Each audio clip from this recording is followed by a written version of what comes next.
पहले प्रश्न से अगर हम लोग बात करें तो ये पहला प्रश्न है,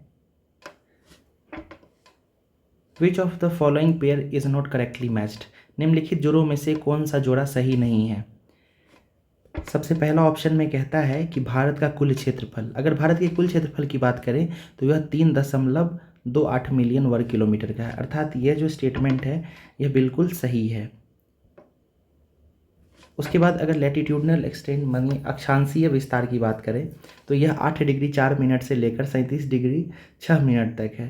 37 डिग्री 4 मिनट 8 डिग्री 4 मिनट जो है ये कन्याकुमारी के पास, और 37 डिग्री 6 मिनट जो है ये जम्मू कश्मीर के पास जो इंदिरा कोल है वहाँ पर अवस्थित है। तो ये स्टेटमेंट और ये स्टेटमेंट दोनों सही है।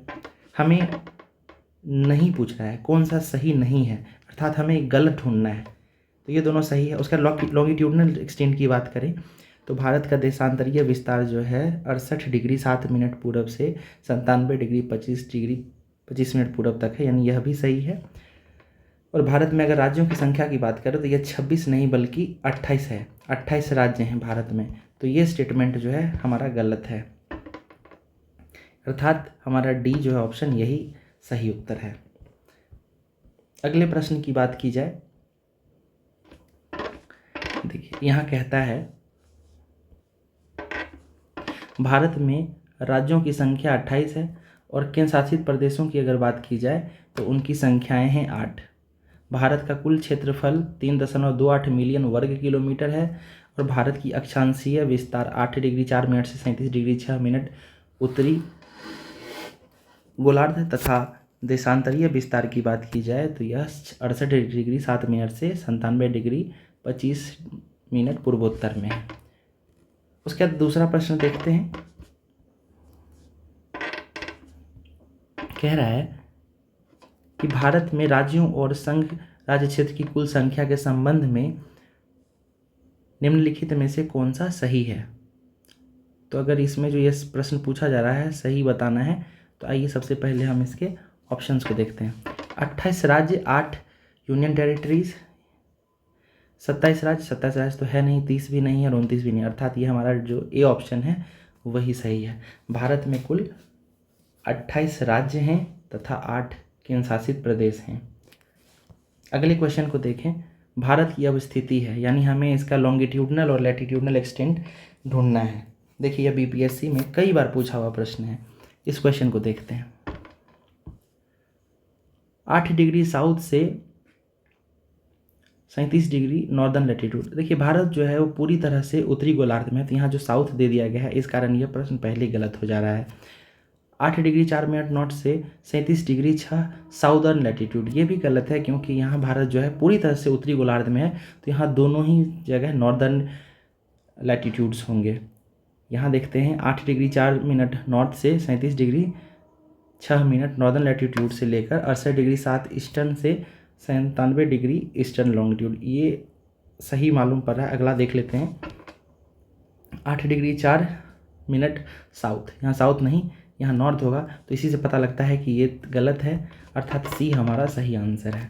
तो देखिए इस प्रकार हम लोग ऐसे क्वेश्चंस को जो काफ़ी फैक्चुअल है इसे एलिमिनेशन मेथड से भी हम लोग सही उत्तर तक पहुंच सकते हैं। आइए अब हम लोग इसके एक्सप्लेनेशन को देखते हैं। भारत की आकृति चतुष्कोणीय है, यानी भारत जो है चतुष्कोणीय है, बिल्कुल इस तरीके से हम भारत को अगर गौर करें तो वो इस प्रकार से आता है, तो इसको जो है एक प्रकार से चतुष्कोणीय माना गया है। ठीक है, उसके बाद देखिए इसमें क्या कहता है। यह विषुवत रेखा के उत्तर में, ध्यान रखिए, उत्तर में 8 डिग्री 4 मिनट से 37 डिग्री 6 मिनट उत्तरी अक्षांशों तथा 68 डिग्री 7 मिनट से 97 डिग्री 25 मिनट पूर्वी देशांतरों के मध्य स्थित है। कर्क रेखा की बात करें तथा 82 डिग्री पूर्वी देशांतर में जो समय तिथि रेखा है वो दोनों बीचों बीच काटती है। देश की उत्तरी दक्षिणी विस्तार की बात करें तो यह 3214 किलोमीटर है, और अगर पूर्व पश्चिम विस्तार की बात करें तो 2933 किलोमीटर है। ये काफ़ी इंपॉर्टेंट है, इसको याद रखेंगे। स्थलीय सीमा की बात करें तो 15,000 किलोमीटर के आसपास है, यानी 15,200। इसका क्षेत्रफल, अगर भारत की क्षेत्रफल की बात करें तो क्षेत्रफल की बात करेंगे तो ये 32,87,263 वर्ग किलोमीटर है। क्षेत्रफल की दृष्टि से भारत विश्व का 7वां सबसे बड़ा देश है। वहीं जनसंख्या की दृष्टि से बात करें तो चीन के बाद दूसरा स्थान है, लेकिन वैसे हाल के दिनों में भारत जो है चीन को पीछे छोड़ते हुए पहले स्थान पर आ गया है। तो इस बात का भी ध्यान रखेंगे, भारत जो है दूसरे नहीं, क्योंकि अब भारत चीन को छोड़कर प्रथम स्थान पे आ गया है। चलिए अगला क्वेश्चन देखते हैं। भारत के राज्यों का निम्नलिखित में से कौन सा युग्म सबसे पूर्वी और सबसे पश्चिमी राज्य को इंगित करता है? यानी हमें पूरब से लेकर पश्चिमी तक चलना है इस तरीके से। तो अगर हम लोग बात करें इस प्रश्न का तो असम और राजस्थान कह रहा है सबसे पूर्वी, तो सबसे पूरब में हमारा अरुणाचल प्रदेश है और सबसे पश्चिम में हमारा गुजरात है। तो हमारा इस हिसाब से डी ऑप्शन जो है सही है, अरुणाचल प्रदेश और गुजरात। आप अगर मैप में देखना चाहेंगे तो मैप देखिए, यहाँ पे देखिए अरुणाचल प्रदेश जो सबसे पूर्वोत्तर क्षेत्र में अवस्थित है और यहीं गुजरात जो है हमारा सबसे पश्चिमी क्षेत्र में है। तो इस हिसाब से हमारा ऑप्शन डी सही होता है। अगला क्वेश्चन देखते हैं।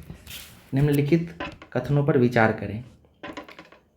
जबलपुर की देशांतर रेखा इंदौर व भोपाल के देशांतर रेखाओं के मध्य अवस्थित है। तो पहले हम लोग ये सारा ऑप्शन देखेंगे और उसके बाद फिर एलिमिनेट करके इस क्वेश्चन को बनाएंगे, क्योंकि एग्जैक्ट तो किसी को ये पता हो नहीं सकता है कि इसका लॉन्गिट्यूडनल एक्सटेंट क्या है, लेकिन अगर हम लोग एक अनुमान लगाएंगे तो ये बन सकता है। चलिए पहला देखते हैं। जबलपुर की देशांतर रेखाएं इंदौर और भोपाल के देशांतर रेखाओं के बीच है। अगला देखते हैं। वडोदरा और पुणे, औरंगाबाद का अक्षांश वडोदरा और पुणे के अक्षांशों के बीच है। और कह रहा है बेंगलोर की अवस्थिति चेन्नई की तुलना में अधिक दक्षिणावर्ती है। तो इस प्रश्न में स्टेटमेंट 2 और स्टेटमेंट 3 जो है यह सही स्टेटमेंट है, क्योंकि जब आप भारत के मैप पे देखेंगे तो औरंगाबाद जो है, जो कि महाराष्ट्र में पड़ता है, उसका अक्षांश बड़ौदा और पुणे के अक्षांशों के बीच में पाया जाता है। और वहीं अगर बेंगलोर की बात करें तो बेंगलोर जो है वह चेन्नई से अधिक दक्षिणावर्ती है, यानी बेंगलोर जो है वो अधिक दक्षिण में है चेन्नई की तुलना में। तो इस हिसाब से हमारा स्टेटमेंट सी सही होता है। क्वेश्चन नंबर 6 की बात करें, कहता है निम्नलिखित द्वीपों के युग्मों में से कौन सा एक 10 अंश जलमार्ग 10 डिग्री चैनल द्वारा आपस में पृथक किया जाता है? तो 10 डिग्री चैनल की बात करें तो यह अंडमान और निकोबार में पाया जाता है। ठीक है। 9 डिग्री चैनल की बात करेंगे तो ये आपको मालदीव और मिनिकॉय को अलग करता है। 8 डिग्री चैनल की बात करेंगे तो ये आपको लक्षद्वीप और मिनिकॉय को अलग करता है। तो 10 डिग्री चैनल जो है ये अंडमान निकोबार को करता है, तो इसे याद रखेंगे। अगर हम लोग एक्सप्लेनेशन को भी अगर देखते जाएं तो काफ़ी अच्छा होगा। 10 डिग्री चैनल छोटा अंडमान व कार निकोबार के मध्य स्थित है। अंडमान निकोबार द्वीप समूह बंगाल की खाड़ी में स्थित भारत का सबसे महत्वपूर्ण द्वीप है। ठीक है, तो ये भी याद रखें कि अंडमान निकोबार जो है वो बंगाल की खाड़ी में अवस्थित है और अरेबियन सागर में लक्षद्वीप अवस्थित है। इसमें नारकोंडम द्वीप जो है वह सुषुप्त ज्वालामुखी एवं बैरन द्वीप में सक्रिय ज्वालामुखी अवस्थित हैं। तो अभी भी ये क्वेश्चन काफ़ी चर्चाओं में रहता है कि भारत का सक्रिय ज्वालामुखी किस द्वीप पर अवस्थित है। तो आप ये याद रखेंगे कि ये बैरन द्वीप पे अवस्थित है। अंडमान द्वीप की सर्वोच्च चोटी जो है वो सैंडल पीक है। तो ये याद रखिए कि सैडल पीक ये अंडमान की सर्वोच्च चोटी है। वही निकोबार की अगर बात करें तो ये माउंट थूलियर है, निकोबार द्वीप की माउंट थूलियर। अगर हम लोग चैनल या खाड़ी की बात करें तो मालदीव और मिनिकॉय के मध्य जो है 8 डिग्री चैनल है, यह भी मैंने आपको बताया भी था। लक्षद्वीप कावारती और मिनिकॉय को अलग करती है, वो 9 डिग्री चैनल है। इसके अलावा छोटा अंडमान और कार निकोबार के मध्य 10 डिग्री चैनल अवस्थित है। दक्षिणी अंडमान व लघु अंडमान के मध्य जो पास है उसे डंकन पास कहते हैं। तो ये सब याद रखेंगे। अभी आप ये क्वेश्चंस को एक बार देख लें, गो थ्रू कर लें, आप 2 के स्पीड पे भी या 1.5 के स्पीड पे भी इसे जल्दी जल्दी देखें ताकि आपका रिवाइज हो जाए। और इन सब के अलावा फिर मैं इसी चैप्टर से जुड़ा हुआ एक शॉर्ट नोट्स जिसे रिवर्स इंजीनियरिंग के बाद बनाया जाएगा उसे भी मैं डाल दूंगा, और इसके PDF को भी मैं अपने टेलीग्राम चैनल पर अपलोड करूँगा ताकि आपको क्विक रिवीजन करने में काफ़ी आसानी हो। आप एक बार ये वीडियो देखेंगे, बाद में फिर उस PDF को गो थ्रू करेंगे तो आपका क्विक रिवीजन होगा और एग्ज़ाम में वो काफ़ी सहायता करेगा आपका। अगला क्वेश्चन देखते हैं। देखिए यहाँ पे एक कोको द्वीप के बारे में देख लें कि कोको द्वीप जो है ये म्यांमार और उत्तरी अंडमान के मध्य है। दरअसल देखिए इसके साथ जो है ये कोको द्वीप के साथ एक समस्या न्यूज़ में भी काफ़ी चला आता है, क्योंकि कोको द्वीप जो है दरअसल पहले भारत का ही हिस्सा हुआ करता था, लेकिन भारत के प्रथम प्रधानमंत्री श्री जवाहरलाल नेहरू द्वारा इसे म्यांमार को दे दिया गया था। तो इस कारण जो है अब ये म्यांमार का हिस्सा है, तो इसलिए भी कई बार चर्चा में रहता है। सुमात्रा व निकोबार के मध्य जो चैनल है उसको ग्रैंड चैनल नाम दिया जाता है। तमिलनाडु और श्रीलंका के मध्य जो है उसे पाक स्ट्रेट कहते हैं, और इसके अलावा तमिलनाडु व श्रीलंका के मध्य जो है उसे मन्नार की खाड़ी कहते हैं। ठीक है, अब 10 डिग्री चैनल जो है किन 2 देशों के मध्य है? तो अभी हम लोग देखे थे कि 10 डिग्री चैनल जो है वो साउदर्न अंडमान और देखिए नॉर्दर्न अंडमान मिडिल अंडमान के मध्य तो नहीं है, साउदर्न अंडमान और लिटिल अंडमान के नहीं, लिटिल अंडमान और कार निकोबार के बीच अवस्थित है। तो इसका ऑप्शन सी होगा, लिटिल अंडमान और कार निकोबार के मध्य अवस्थित है। निम्नलिखित में से कौन सा जलाशय अंडमान और निकोबार द्वीप समूह को अलग करता है? तो अंडमान और निकोबार को कौन सा अलग करता है?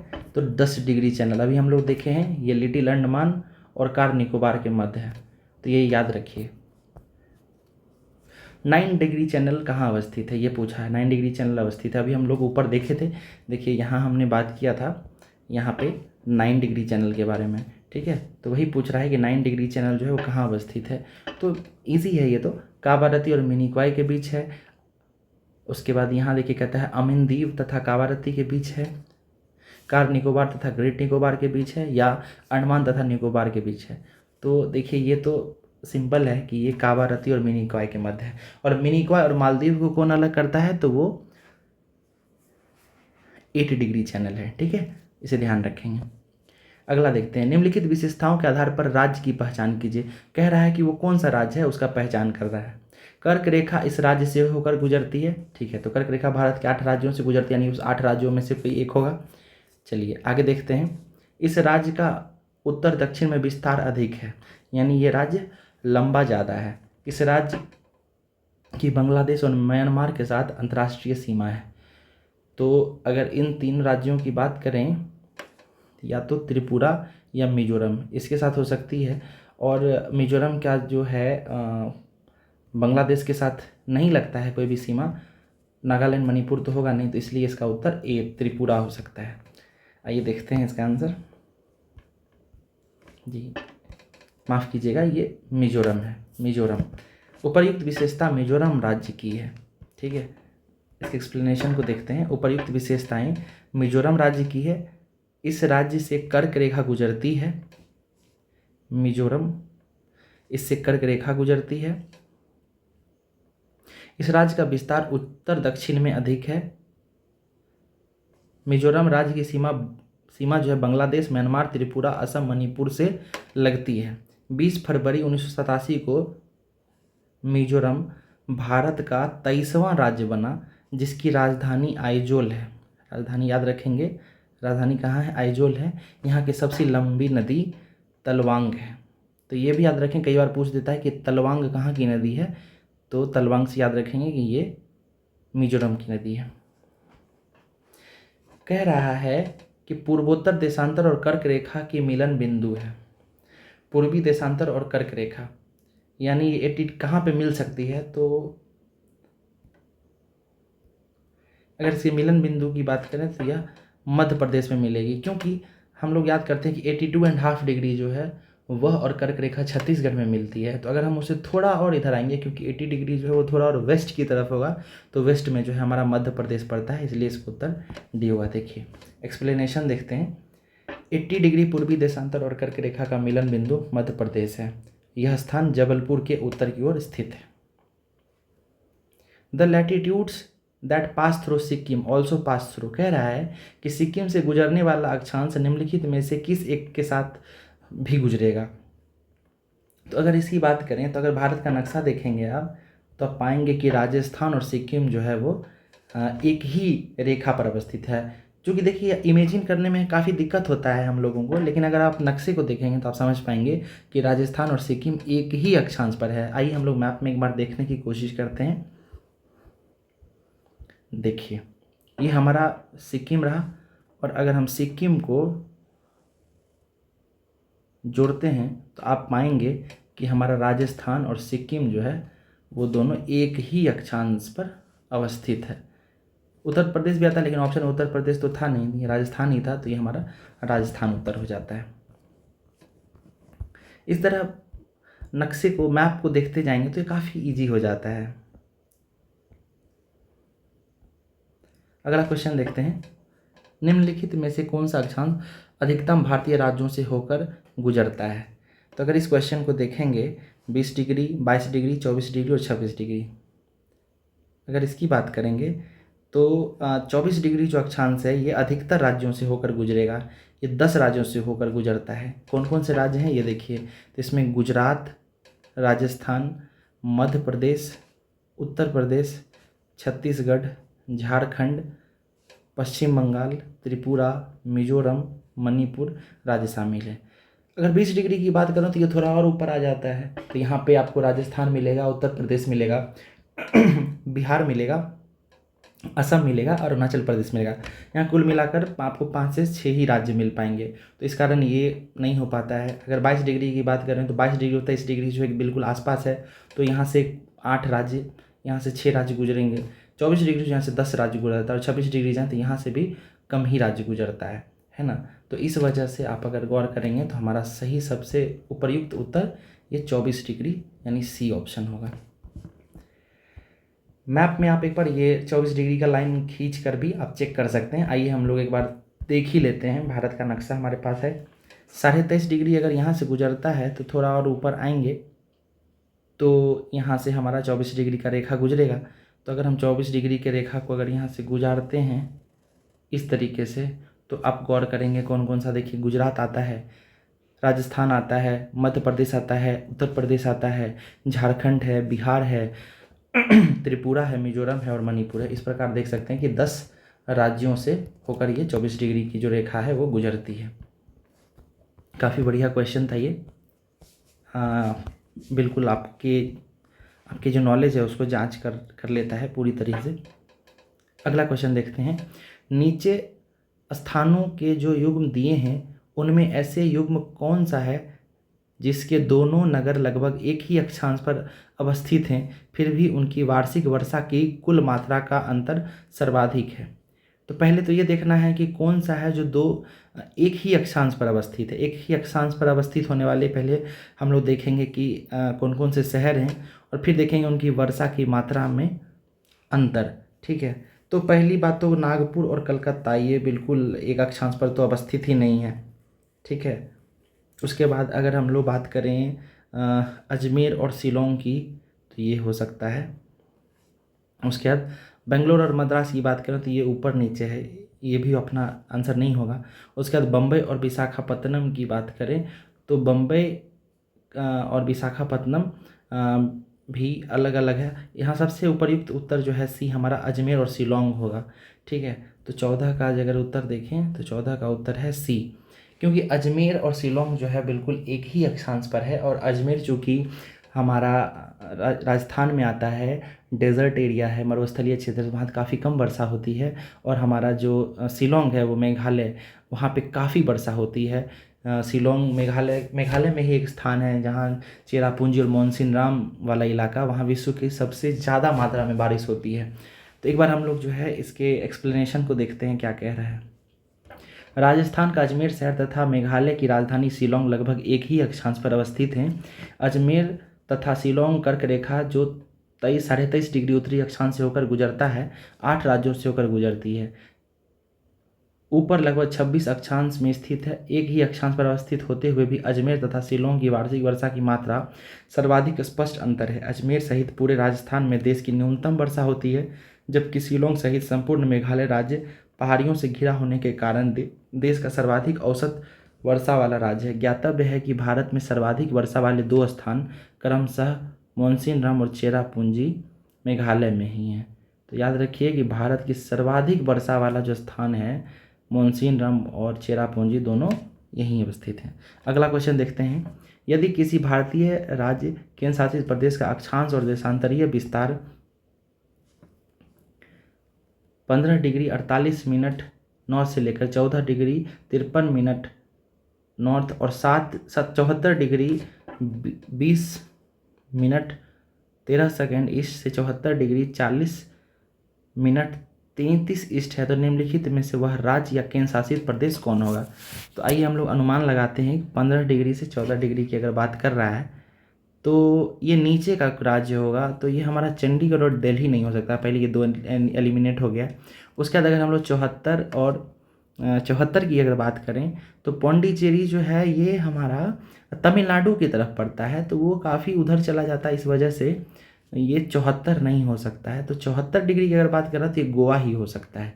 ठीक है, उत्तर में देखते हैं, एक बार एक्सप्लेनेशन चेक करते हैं इसका क्या कह रहा है। कहता है गोवा राज्य का अक्षांश और देशांतरीय विस्तार 15 डिग्री 48 मिनट से लेकर 14 डिग्री 53 मिनट और 74 डिग्री 20 मिनट ईस्ट से लेकर 74 डिग्री 40 मिनट 33 सेकेंड ईस्ट है। प्रश्नगत दिए गए कुछ अन्य महत्वपूर्ण राज्यों का अक्षांशीय और देशांतरीय विस्तार, आप इसे भी एक बार चेक कर सकते हैं, लेकिन उत्तर तो हमारा एलिमिनेट करने से ही आ गया, तो अनुमान लगाया जा सकता है। ठीक है, अगला क्वेश्चन हम लोग देखते हैं 16 नंबर। गुजरात के सबसे पश्चिमी गांव और अरुणाचल प्रदेश के सबसे पूर्वी छोर पर स्थित वलांग के समय में कितने घंटे का अंतराल हो सकता है। तो देखिए कि हमारा जो गुजरात है वो 67 डिग्री के आसपास है और हमारा जो अरुणाचल है ये 97 डिग्री के आसपास है। अगर दोनों का अंतर निकालें तो वो लगभग 30 डिग्री के आसपास पहुंचता है। ठीक है, और 30 डिग्री की बात करें तो 30 डिग्री मतलब 2 घंटे होते हैं। ठीक है, 15 डिग्री में 1 घंटा होता है समय का अंतर, और 30 डिग्री की बात करें तो 2 घंटा। तो इसका उत्तर आसानी से 2 घंटा प्राप्त किया जा सकता है। आइए एक्सप्लेनेशन देखते हैं एक बार। एक्सप्लेनेशन कहता है गुजरात का सबसे पश्चिमी छोर 38 डिग्री 7 मिनट पे है और अरुणाचल प्रदेश का पूर्वी छोर 97 डिग्री 25 मिनट के आसपास है। लगभग 30 डिग्री देशांतर का अंतर होता है, जैसा कि अभी मैंने बताया था 30 डिग्री देशांतर का अंतर है और प्रत्येक देशांतर के लिए 6 मिनट का समय अंतराल लगता है। अतः 30 डिग्री देशांतर के लिए अगर हम लोग मैथमेटिकली कैलकुलेट करें तो 30 × 4/60 यानी 2 घंटे का अंतर होगा। ठीक है, अगला क्वेश्चन देखते हैं। यदि भारत में पश्चिमी भारत के लिए 75 डिग्री ईस्ट यमुनोत्तर और पूर्वी भारत के लिए 90 डिग्री ईस्ट यमुनोत्तर के आधार पर 2 समय जोन अपनाए जाएं तो पूर्वी भारत का निम्नलिखित में से कौन सा एक राज्य सर्वाधिक लाभान्वित होगा। अगर हम पूर्वी भारत का कौन सा राज्य सर्वाधिक लाभान्वित होगा, तो अगर इसमें बात करें तो ये मणिपुर ही होगा, क्योंकि इस मणिपुर जो है वो सबसे ज़्यादा पूरब में है। ठीक है, और अगर 90 डिग्री के आसपास की अगर एक रेखा ली जाती है तो मणिपुर ही वहाँ से उसके पास से गुजरेगा और इसके कारण सबसे ज़्यादा लाभ भी मणिपुर का ही होगा। देखिए, आप आसानी से बिहार और वेस्ट बंगाल को एलिमिनेट कर सकते हैं। असम और मणिपुर की बात करें तो इन दोनों में से हमारा जो मणिपुर है वही सबसे ज़्यादा ईस्ट की तरफ है ना, पूरब की तरफ, तो इसलिए हमारे मणिपुर को ही सबसे ज़्यादा फायदा होगा। एक्सप्लेनेशन देखते हैं। यदि भारत में पश्चिमी भारत के लिए 75 डिग्री यमयोत्तर और पूर्वी भारत के लिए 90 डिग्री यमयोत्तर के आधार पर 2 समय जोन अगर अपनाए जाएं तो पूर्वी भारत में मणिपुर सर्वाधिक लाभान्वित होगा। इन ऑप्शंस में मणिपुर है। ऐसे अगर हम जनरली बात करें तो अरुणाचल प्रदेश, मणिपुर, नागालैंड, मिजोरम, इन सब राज्यों को काफ़ी फायदा होगा। देखिए, भारत में ऐसा कुछ दिनों पर ऐसा चर्चा होते भी रहता है कि भारत में एक से अधिक टाइम जोन बनाने की ज़रूरत है, लेकिन ये देखिए पॉलिटिकल भी मुद्दा हो जाता है, इसलिए अभी ये दब जाता है बार बार। अगर हम लोग ब्रिटिश इंडिया की बात करें तो आप लोग ज्योग्राफी में पढ़ते होंगे चाय बागान टाइम जोन, ठीक है। तो चाय बागान टाइम जोन भी काफ़ी फेमस रहा है भारतीय इतिहास में, तो इस पे भी आप लोग चर्चा कर सकते हैं, देख सकते हैं। Among the following cities, which one lies on a longitudinal closest to the Delhi? कह रहा है दिल्ली शहर के सबसे समीप देशांतर पर स्थित है।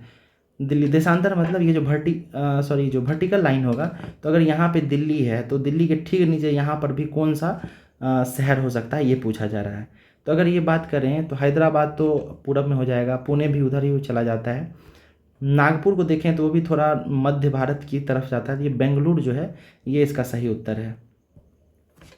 अगर एक्सप्लेनेशन की बात करें तो दिल्ली भारत की राजधानी है, इसका देशांतरीय विस्तार 76 डिग्री 50 मिनट से 77 डिग्री पूर्व के मध्य है। उपर्युक्त विकल्पों में से दिल्ली के सबसे समीप वह शहर है जिसका देशांतरीय अंतर दिल्ली से सबसे कम होगा। विकल्प में दिए गए शहरों में देशांतर विस्तार में हैदराबाद का विस्तार 78 डिग्री से 78 डिग्री 68 इंच तक है। नागपुर, बाकी सब आप देख सकते हैं, लेकिन हमारा उत्तर जो है यहीं से निकल के आ जाता है। ऐसे आप अनुमान भी लगा सकते हैं, अगर आपको मैप की अगर बेसिक जानकारी है तो आप एक अंदाज़ा और खांचा खींच सकते हैं। अगला देखते हैं, नई सहस्त्र शताब्दी के सूर्योदय की प्रथम विकिरण भारत के किस एक यमोत्तर में दिखाई जाएगी? ओके, तो सबसे जो पूर्व में होगा वहीं दिखाया जाएगा, ठीक है।